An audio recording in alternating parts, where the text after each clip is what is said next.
De retour sur le plateau de Tech & Co, je suis ravie de vous retrouver avec un nouvel invité.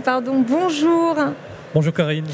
On va parler justement innovation au service de l'information. Vous êtes Philippe Boulanger, directeur d'Inoteo. Innovation au service de la formation, je disais. Oui, alors on est effectivement connu pour les solutions de formation immersive, ce qu'on appelle la réalité mixte, la réalité augmentée.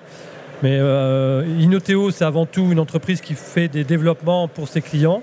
On est expert dans le développement d'applications pour ses propres clients. Notamment d'un casque HoloLens Microsoft que vous étiez venu présenter ici l'année dernière, au salon. Ici à Lyon, mais sur le même salon, j'avais présenté effectivement cette suite, ce matériel, cette technologie, qui surtout va intéresser les grands groupes. Et depuis, on a quand même beaucoup progressé. Et on a notamment porté toutes nos solutions sur les tablettes et smartphones pour pouvoir capter l'intérêt, notamment des entreprises plus petites comme les PME. Alors justement, ces enjeux dont vous parlez, est-ce qu'elles sont un enjeu crucial pour l'industrie et pourquoi ? Alors, nous on travaille sur la partie formation, captation du savoir, transmission du savoir. Donc forcément, c'est crucial pour l'industrie.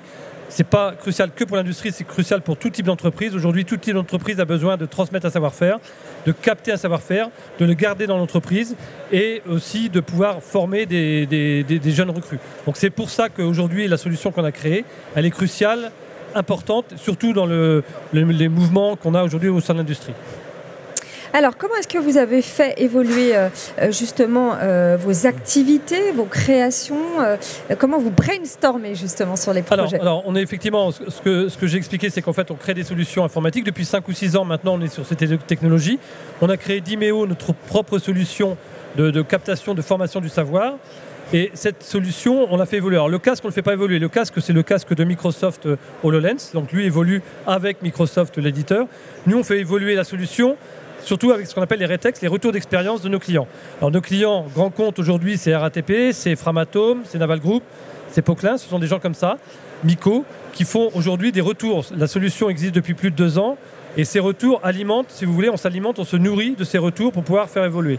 Les évolutions qu'on porte sur nos solutions, c'est déjà le fait de l'avoir porté sur des appareils, des devices qui sont aujourd'hui accessibles à tous, c'est-à-dire des téléphones, des smartphones ou des tablettes. C'est d'avoir rajouté, d'un point de vue technologique, l'intelligence artificielle dans la solution et aussi des évolutions qui ne se voient pas, mais qui sont des évolutions liées aux performances. Alors, j'ai envie de vous dire, qui ça cible ? Alors, ça cible absolument tout le monde. Bien sûr, aujourd'hui, on est au salon de l'industrie, donc ça cible les industriels. Tout ce qui est transmission de savoir-faire, ça va cibler une entreprise de 10 personnes, même de 3 personnes, jusqu'aux grands groupes. On est bien sûr connu avec les grands noms, les grands groupes qui font appel à nous. On est maintenant présent en France, à l'international, on est présent en Chine, on est présent en Inde, on est présent aux États-Unis. On est en train de travailler sur des partenariats au Chili sur les mines de cuivre. Mais on est aussi présent sur des petites structures, des structures de 3, 4, 10, 15 personnes qui ont besoin de capter un savoir-faire et de le transmettre avec ces nouveaux outils. J'ai envie de sortir du cadre et de vous poser la question, il n'y a pas des différences d'attente entre les pays justement et les approches culturelles ?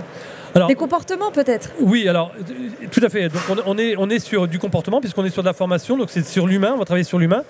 On travaille surtout, alors quand je dis qu'on est effectivement sur ces pays, on n'a pas des agences là-bas, on n'a pas été prospecter les Chinois ou les Indiens.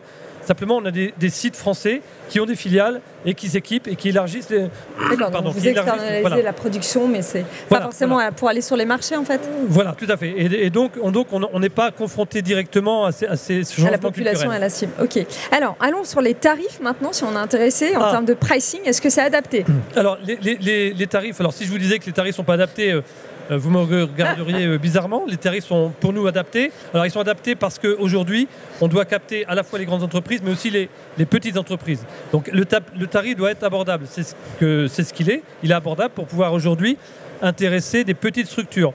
La technologie est aussi abordable. Je vous ai parlé de smartphones, de tablettes. Donc avec des tarifs qui sont aujourd'hui... Il n'y a pas besoin d'adaptateur. Enfin, je veux dire, bêtement, comment justement adapter en termes de technologique des anciennes infrastructures sur vos solutions ? On a possibilité d'importer des choses, mais généralement on repart sur des guides opératoires qu'on va faire nous-mêmes. Alors, c'est pas nous qui faisons le guide, c'est bien le client qui va faire ses propres guides opératoires.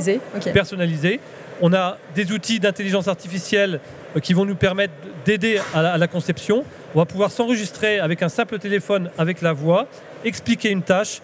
L'intelligence artificielle va vous transcrire cette voix en texte. Et on va pouvoir ensuite créer ses propres modules qui vont pouvoir être complétés avec des photos, des vidéos, des schémas techniques. Et c'est l'entreprise qui va créer ses propres guides. Vous avez été trophée RMC 2022, c'est une fierté? Alors, trophée PME de l'année, oui, RMC 2022. Donc, une fierté, surtout, c'est arrivé le jour pour jour, le jour des 10 ans de l'entreprise.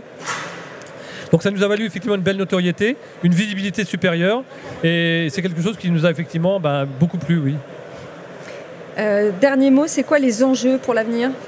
Alors, les enjeux, c'est de toujours continuer le développement, de suivre la technologie. Vous suivez l'actualité, ça bouge énormément, notamment au niveau des casques de réalité virtuelle, de réalité mixte.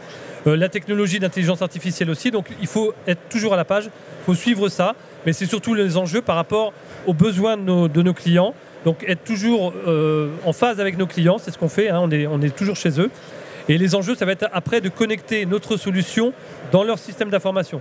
C'est-à-dire tout ce qui va être fait avec Dimeo va pouvoir être remonté dans des systèmes RH pour la formation, du système de production ou du système de maintenance.